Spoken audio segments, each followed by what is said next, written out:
है आपका YouTube channel electronics for UP. दोस्तों, इस वीडियो में हम देखने जा रहे हैं पैरेलल सर्किट ऑफ रेजिस्टेंसेस। तो दोस्तों यहाँ पर आप देख सकते हैं कि तीन रेजिस्टेंसेस कनेक्ट किए हैं एक सप्लाई वोल्टेज वी पे। और यहाँ पर ये जो तीनों रेजिस्टेंसेस है ये इस तरह से कनेक्ट किए हैं कि दो इनका जो फर्स्ट टर्मिनल है वो एक कॉमन पॉइंट को है और दूसरा टर्मिनल भी जो है फिर से एक कॉमन पॉइंट को है। अगर ऐसा रहता है तो हम कह सकते हैं कि ये जो सर्किट है ये एक पैरेलल सर्किट है जिसमें ये सभी के सभी रेजिस्टेंसेस पैरेलल में कनेक्ट है। यहाँ पर देख सकते हैं कि लेफ्ट साइड में के सभी पॉइंट्स और राइट साइड में के सभी पॉइंट्स यहाँ पर एक ही है, जो कि सप्लाई वोल्टेज के इधर वाले पॉजिटिव को और इधर वाला निगेटिव को कनेक्ट है। इसी सर्किट को मैं अगर रीड्रॉ करने की कोशिश करता हूँ तो वो कुछ इस तरह से दिखेगा। यहाँ पर देखिए ये जो पॉइंट है सिर्फ यहाँ पर एक्सटेंड किया है और वायर्स इस तरह से कनेक्ट किए हैं कि ये एक सिंगल नोड बन जाए।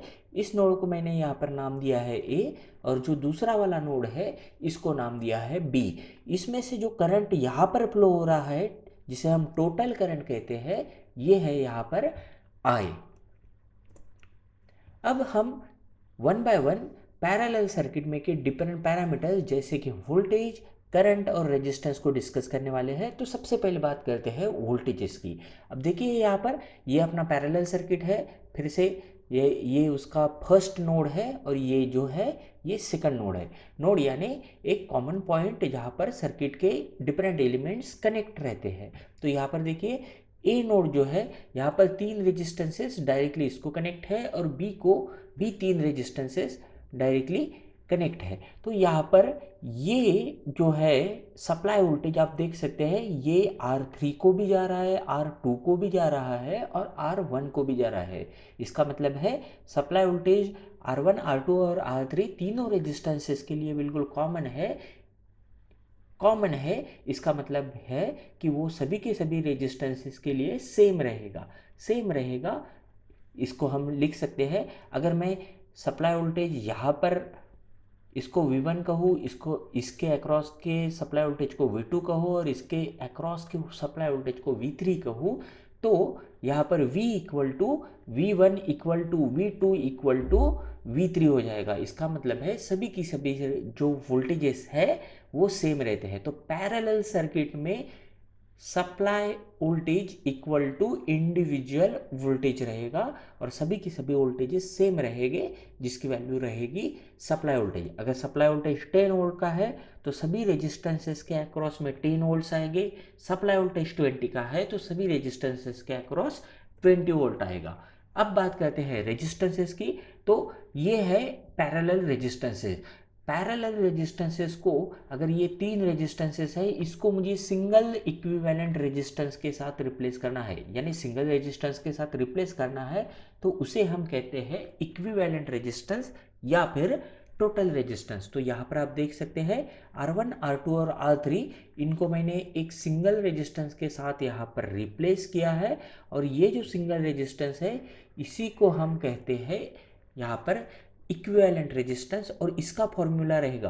अब देखिए इसका फॉर्मूला जो है ये है 1/R equivalent equal to 1/R1 plus 1/R2 plus 1/R3। यहाँ पर तीन रेजिस्टेंसेस कनेक्ट थे इसीलिए यहाँ पर R3 तक आया। अगर यहाँ पर n नंबर ऑफ रेजिस्टेंसेस रहते तो ये ऐसा कंटिन्यू रहता अप टू n। ठीक है दोस्तों, तो ये है इक्विवेलेंट रेजिस्टेंस का फॉर्मूला। अगर हम इसका इन्वर्स ले लेते हैं तो फिर हमें मिल जाएगा exact formula for the parallel resistances. तो इक्विवेलेंट रेजिस्टेंस का फॉर्मूला ये आप ध्यान में रख सकते हैं जो कि इम्पोर्टेंट है। नेक्स्ट बात करते हैं करंट की, जो कि हम यहाँ पर फाइंड करने वाले हैं। अब हमने यहाँ पर अज्यूम किया है कि करंट, यहाँ पर देखिए यहाँ पर करंट, ये जो टोटल करंट है ये जब नोड ए पे जाएगा तब इसको अलग अलग पाथ यहाँ पर मिलते हैं।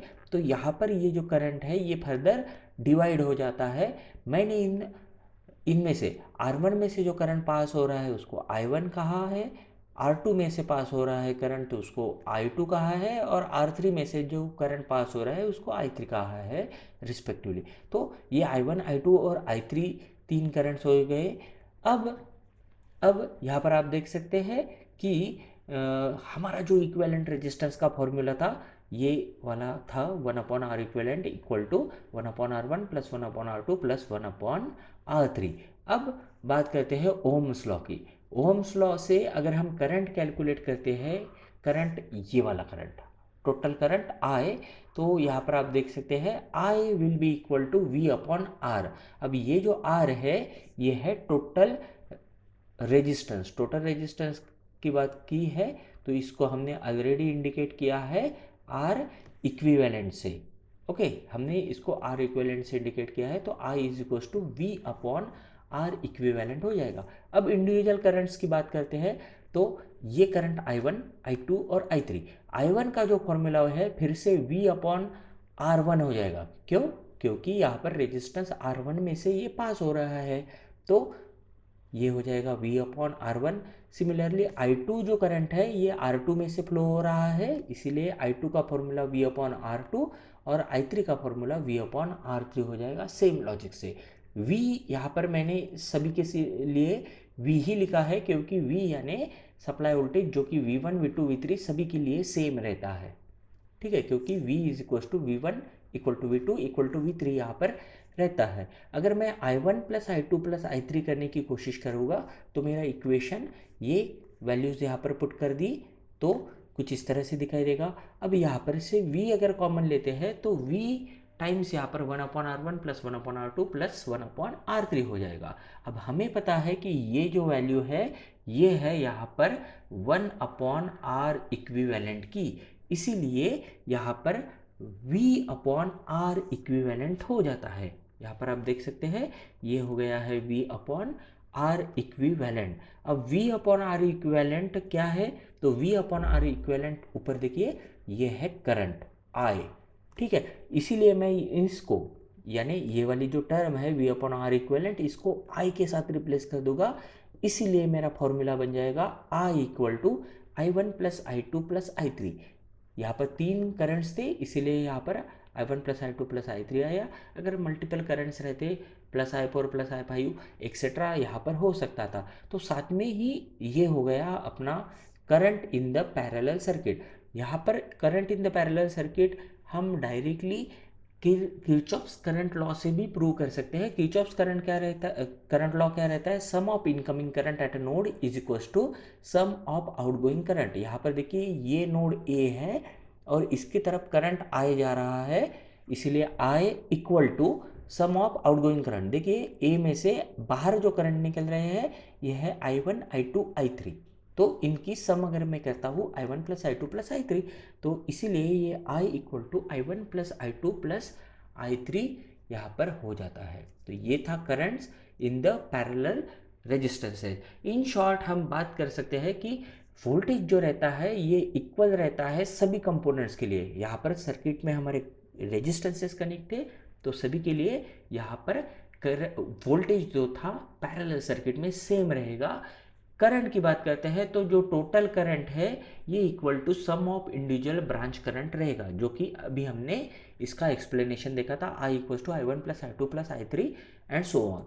ओके, और रेजिस्टेंस जो रहता है इसका जो रेसिप्रोकल रहता है टोटल रेजिस्टेंस का, जिसको हम इक्विवेलेंट रेजिस्टेंस कहते हैं, it is equal to sum of reciprocals of individual resistances. और पैरेलल रेजिस्टेंस जो रहता है ये इक्विवेलेंट रेजिस्टेंस ये हमेशा स्मॉलर रहेगा देन द इंडिविजुअल रेजिस्टेंस। हाँ, स्मॉलर देन और इक्वल टू भी वो रह सकता है।